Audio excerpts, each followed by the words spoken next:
I'm on my way to the remote forest to spend some time alone in the bush. I'm going where there's no one around and just no reception at all. My car. Just making sure the car is... And I'm going to do this to enjoy and spend some time in nature and just praying and just being on my own. Wanna be off the grid. And I'll be spending some time reading my Bible and reflecting on my past and just refocusing on what is next. And I believe I need to be connected to God, and to be a good man, I need to kind of invite in my life and make sure I'm spirit filled. And this is needed so I can fulfill the purpose of my life. I think without this, I cannot do this. As I go into this section where I'm going to live, I just noticed that all the trees' bark is burned black right from the bottom of the tree up to maybe about 6 meters or even higher at times in the air, which means there was a massive fire going through this woods. But the green is just sprouting all over, and the forest is coming back to life, which is really beautiful to see. What I did notice there is very little animals in the forest, and really a few birds and no snakes. So just during the day, you don't hear this forest birds singing all over. It's scarce. So it's kind of eerie and funny. And this is all because of the recent fire. And there's no one. And I can hear nothing for kilometers and kilometers. I am truly alone in the forest. So this is one of the largest grass trees that I've seen. Een van die grootste boomvarings wat ek al gesien het. Grasbome. Aussie bome. They estimate that some of these grass trees are 350 years old based on the growth patterns in their stems. And this must be one that is that old, must be 100 of years older than me. And it's really amazing to look at this grandfather tree in front of me.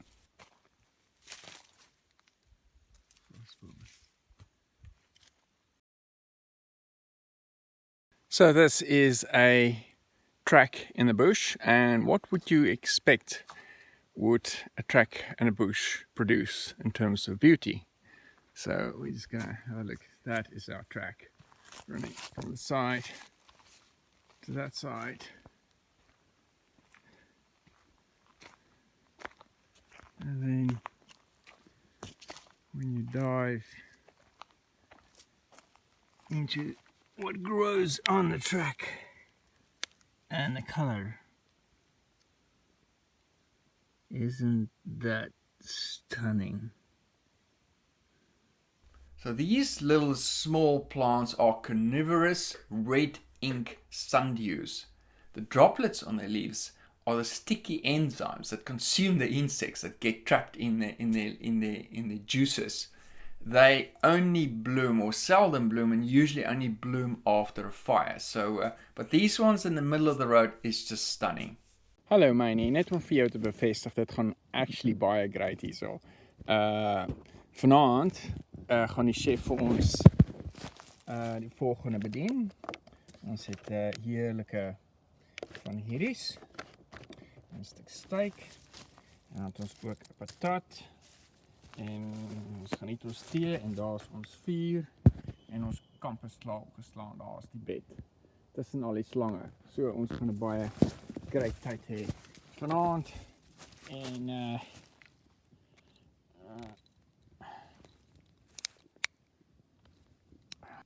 So on the menu for today is asparagus, capsicum, and I have a porterhouse steak and purple sweet potato, which will all go on the fire.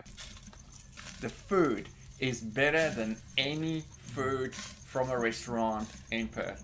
I'm having a great time being quiet with no electronic devices, no modern distractions, totally off the grid.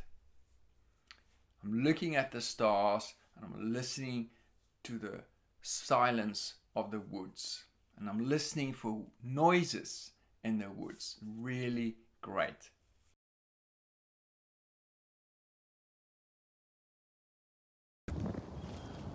So this time of the morning when the sun rises, it's just beautiful as it shines through the trees.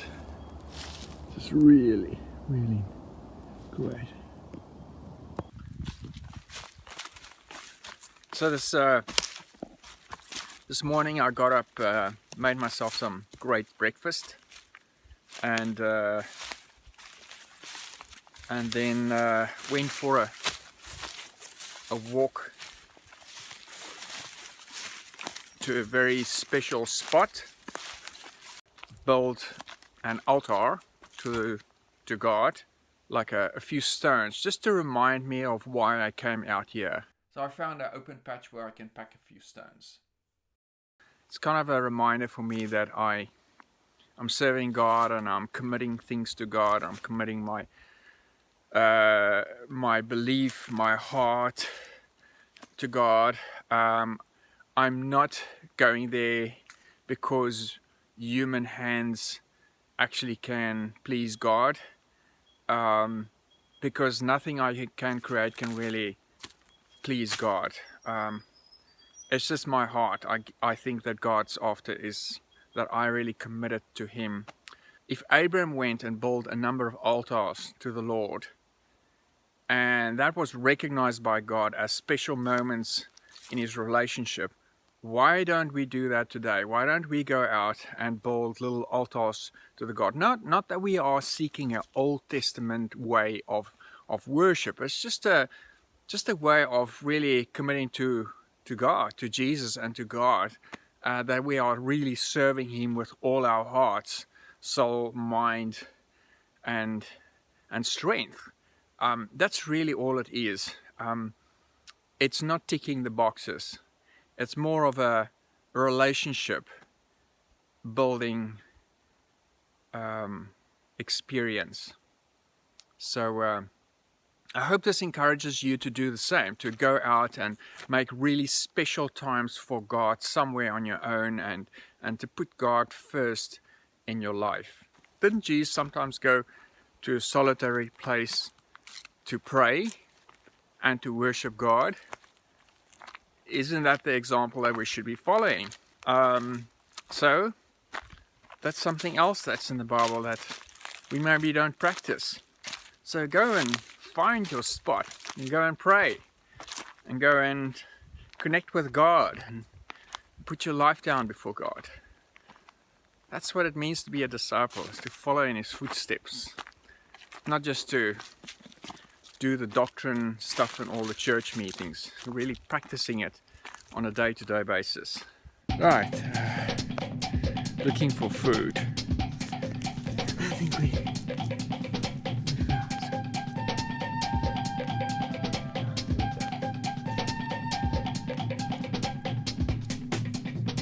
I'm busy enticing the scorpion just to get a sting from him, and he is very aggressive, ready to attack, having his tail striking every now and then. This is a not very dangerous scorpion, and it will only give you some pain, and this pain will subside. So they are non-lethal type scorpions. You can see here how the tail is just ready for a strike, and I'm slowing down this footage just to show how the tail is now going in for the strike. So it's the stick.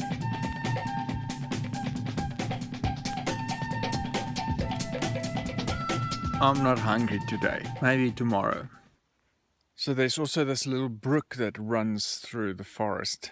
It's just, and it's quite high up, and it's like a water spring, high up, with clear water slowly running through it. Very interesting. So this is probably the drinking spot of the animals as well, because there's this footpath that runs across this brook over these stones, and you can see the water is very clear, slowly running, not really running. So if you look here, it's running. It's time to pack up, remove my camouflage and go home. I'm making my last cup of tea before I hit the road.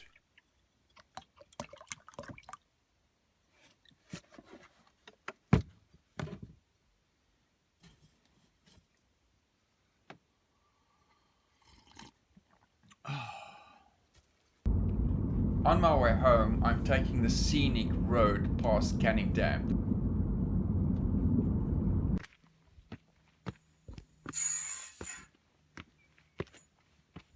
This dam is situated in the Darling Scrap.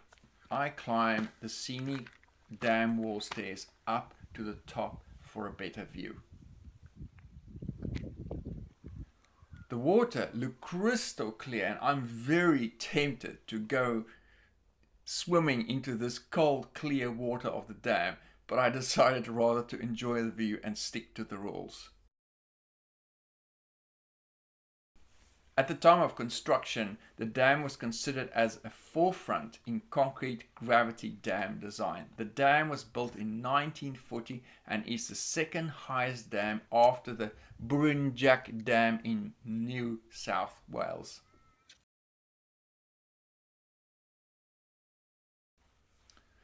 So I'm overlooking the valley where the Canning River starts. The dam is only 33 kilometers from Perth. Really worthwhile trip to make. Just enjoying the stunning view at the top of the dam wall.